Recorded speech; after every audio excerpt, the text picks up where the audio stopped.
Hi, I'm Joe Cornelius, and the story that you're about to see is the story of hats, the history of African American people, our past, our present, and our future. I hope that you enjoy it. This is a story about hats, the things that we wear on the top of our heads. And this is the story of the people who wear them, some of them living, some of them dying, some of them even dead. Now, a hat can be a simple thing for work, for play, even just for fun. It shields us from the wind and the rain, and it hides us from the sun.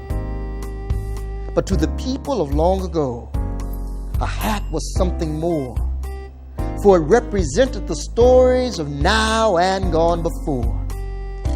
Now, do you remember our first hats?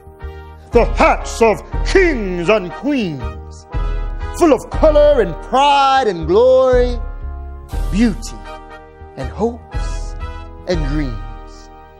Now, it is said that the Father looked down from the sky and sent hats down from heaven for his people to try. These hats were inlaid with silver and gold, made for God's holy people with riches untold. And we wore these hats as we worshiped the sun on the west coast of Africa, where our race first begun. In dominion we ruled from the desert to the sea. Wearing our crowns majestic, we were strong and proud, and we were free. But all too soon the white sails slashed our hence untouched horizons. Our men and women were stolen, our babes left lone and cry. And with ropes around our necks and with chains around our feet, we were dragged onto foreign ships to dark holes down beneath. And we wept aboard the vessels that took us from our homes, for our hats were snatched away. And it seemed all hope was gone. We prayed to God for strength and for his eternal grace. God, please restore our hats. Return us to our place. And once we reached the foreign shore with unknown culture and unknown law, we received our new hats, but these were made of woven straw. Now this was a hat of humility, for which our Father gave, for we were still his children, whether kings or whether slaves. This hat would shade our brow through the fields of wheat and cotton. But soon we lost our legacy and our birthright was forgotten. In this hat we were beaten, mistreated, worked, and raped. In this hat of despair, our destinies were shaped. In this hat we watched our children being sold. And in this hat we prayed to God while sleeping in the cold. In this hat of blood and in this hat of tears, we suffered, but we survived through the bitter slavery years. A hat made of straw, a hat full of shame, a hat that broke our spirit. But then a new hat came. The call of freedom fell down like the sweat upon our backs, and we would trade that straw bonnet for Lincoln's navy cap. Blue and gray, red and white clashed like mighty thunder, and we fought like angels to defeat the hell we now lived under. Cry freedom from our torment, let our people go. And when the Civil War was over, our victory was in tow. Now the war would buy our freedom. You see, the South had truly lost, but the price of freedom for many, death, would be the cost. And although the swords were now laid down, the papers neatly signed, the South retained a chastening rod, and she refused to loose her bind. And hatred found her vengeance in every way that she could. And we would trade the warrior's cap for the hangman's evil hood. The lynchings and the burnings as we swung beneath the noose, murdered up on the rafters, swinging down from the roofs. Reconstruction would delay the peace that we were after. And through those years our souls were cold and muffled was our laughter. But just like pressure releases a diamond from within a blackened stone, our pain released something beautiful. Our rhythm, our blues, and our soul. And with our tired voices, we found the strength to sing the blues. Hot-buttered soul and jelly jam, checkered coats and blue suede shoes. With a steel heel and a tap and the drum beat from the past, we invented the soothing sound of gospel of soul and jazz. Now let me tell you something about Minnie the Moocher. She was a low-down hoochie coocher, but when it came time for her to sit on the bus, they'd say, "Minnie, get back, girl, you ain't one of us."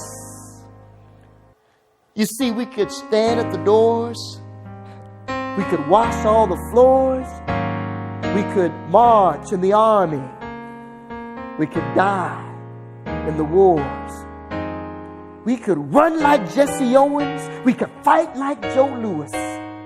But when it came to equal rights, well, they simply looked right through us. Like Jackie Robinson, we could take a ball, knock it clean out the park.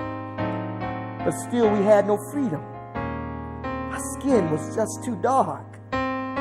So we got tired of tapping and tired of stepping, tired of bowing and tired of fetching, tired of sitting on the back of the bus, tired of fountains, one for them, one for us.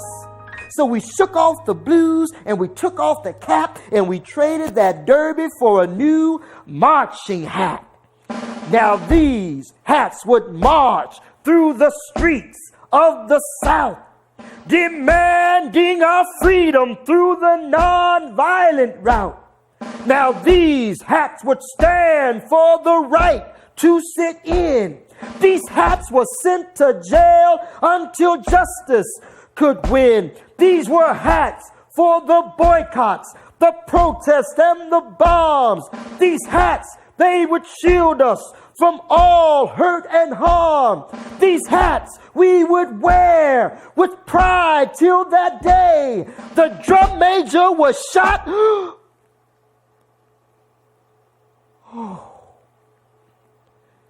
And our hats blew away. Time for a new hat. Time for a new way. Burn, baby, burn, this new hat would say peace was a proverb, war is the truth. We need a hat to fight, rob and loot. We need a hat that can curse. We need a hat that can scrap. So we covered our heads in the black stocking cap. Say it loud, I'm black and I'm proud. Say it strong, I've got a new song. No longer patience, no longer wait. We've endured the evil. Now behold the hate. And when this hat had lost its tooth and its sting, we traded it in for the hat of a gang. A red if you're blood, a blue if you're Crip. And we were once again trapped in a new slavery's grip. This time we had different shackles and chains. We imprisoned our own minds with dope in our veins. Adrift in a tide of poverty and crime, we were like ships on the wreckage of time. Perhaps we'd feel better if we reclaimed our names, found a new hat, a new someone to blame. A hat that said pride, a hat that said black, a hat that had style like the Malcolm X cap. And this hat was fly. Its popularity grew. But when we looked around, everybody else was wearing them too. So we flipped the hat to the back and we left on the tag, laid down the funky rhythm and we let our pants sag. And our rap, it was hype, send the word to your mother. We disrespect our women in the streets, we kill our brother. So now what to put on top of our heads? A hat can't put life into minds that are dead. We can color our hair, plait, twist, or braid, but we'll still need a hat to wear, I'm afraid. All of these years, all of these hats, covering up our head, weave hiding our naps. You see, a hat gives a fashionable style and a look, but a hat can't return what we lost, what was took. You see, the real hat we left on the African plain was not on our heads. It was inside of our brains. That hat was the knowledge that we are wondrously made, the children of God, made to walk in the shade. That hat was the knowledge that we are God's own, meant to feast at the table, not nibble at the bone. We are more than our clothes, our shoes, and our hair. We're more than our words or the hats that we wear. Our hats may be lost, but new hats can be found. Our hats may be stolen, but to hats we were never bound. We need new hats with power, new hats with might, like the voting hat has on election night. We need hats for our future is coming so soon. We need hats that can go all the way to the moon. These war hats and work hats will one day lay down and trade them for new and glorious crowns. But to that day of glory, the hat they can't take away is a hat educated for Graduates' Day. For knowledge is power, and the wisdom that it brings will restore our reign as kings and as queens, with hats that can never be stolen or chained. For what made you royal was always your brain. Now we may stumble and fall, but we'll get up again. From the fires we'll emerge, from the ashes we will win. I can hear our people calling us from deep down in the earth. You see, we've all come too far to forget what we are worth. So lift your heads high and remember where you've been. Throw back your shoulder, feel the champion within. For you now have the key to peace for your brethren. Your minds are full of knowledge because your hat was made in heaven. I hope that you enjoyed the presentation of hats. Each hat that I wore was a little snapshot of African American history. And I hope that after seeing the presentation, you're inspired to go back and learn more about all the rich, diverse history of African American people. Also, I hope that you will be inspired to think of ways to share your own culture and your own stories with people in a way that they will enjoy and understand. Thank you.